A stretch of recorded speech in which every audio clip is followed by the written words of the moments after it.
Good morning, Mallards. It is Tuesday, and I've actually been up for several hours now because Dad and I are taking the van to Wisconsin where somebody else is going to do electric.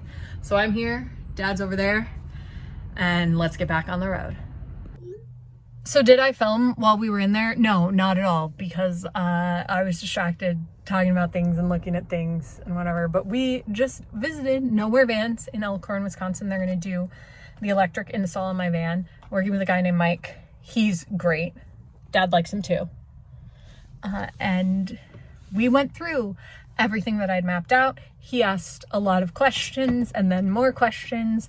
I have some homework to rethink some of the lighting that I was going to do, and we're looking at a lot of other options for a few things, but I'm super excited about the system, about the controls, and I'm very excited to work with Mike and Nowhere Vans. And it's going to take a while for this to be done because they're working on some other projects that take priority, but I knew that going in, and I have time.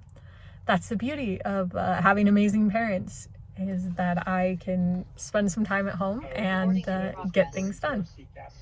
I am back home and I came home to a letter from Danny, and I don't know that I've talked about this on the vlog, but Danny and I are writing fictional letters back and forth. I'll link to the Tumblr where our letters are posted if you're interested, about these two sisters. One who is at Arcadia Academy of Magic, that's Cassandra Emberlin, and her sister Serenity, who is my character, who was at the academy, but no longer is. Broke out from there and is on the search for a wellspring of magical power. And so it's a world with magic and technology kind of melded. And the fun is that we write the letters back and forth, and so you write things in your letter that are questions that you're seeding to get the other person to build the world a little bit more and progress the action. It's like writing a novel together, but I don't know what turns she's gonna take, and she doesn't know what turns I'm gonna take as we make choices and write things. And this time I got a map of the world, and I'm so excited about it.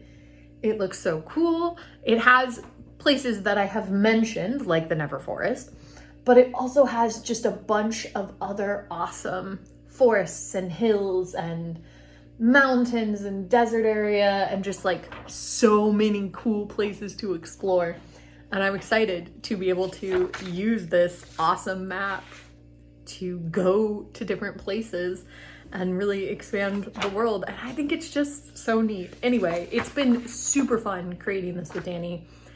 And I am gonna read the 3-page letter that I got and figure out what I want to write back.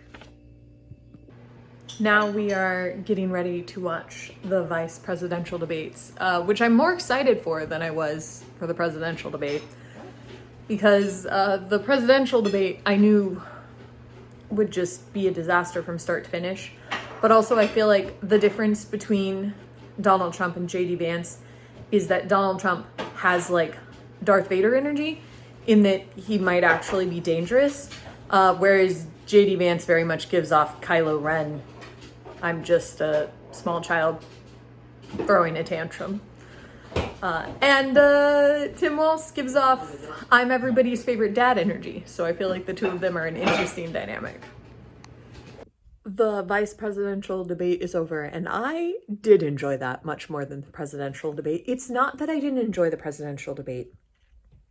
It's just that I think that Donald Trump is actually incapable of participating in a debate because he is incapable of actually articulating any point at all or actively listening and responding to what the other person is saying, which is what makes a debate interesting.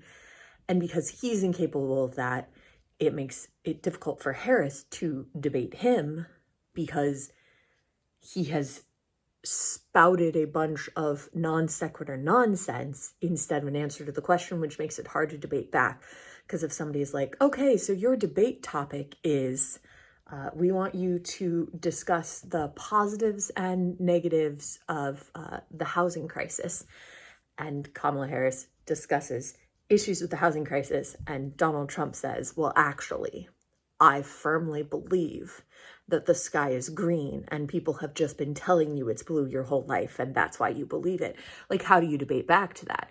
That's sort of like the kid on the schoolyard being like, well, I'm rubber and you're glue. And that's your entire debate strategy. Tonight, it was different. Both Walz and JD spoke back and forth very well, actually listened to the other person, actually talked back to the points that they had made. And it was a much more interesting debate. And they also weren't afraid to say they agreed with each other, which I think speaks to, Dad and I were talking about it, speaks to the fact that they actually want to like do things and change things and not just have a job like Donald Trump does. So anyway, did you watch the vice president debate? And was your favorite moment when Tim Walz asked JD Vance point blank, do you think that Donald Trump lost the election in 2020? And his response was, well, I try to focus on the future because that was my favorite part of the debate.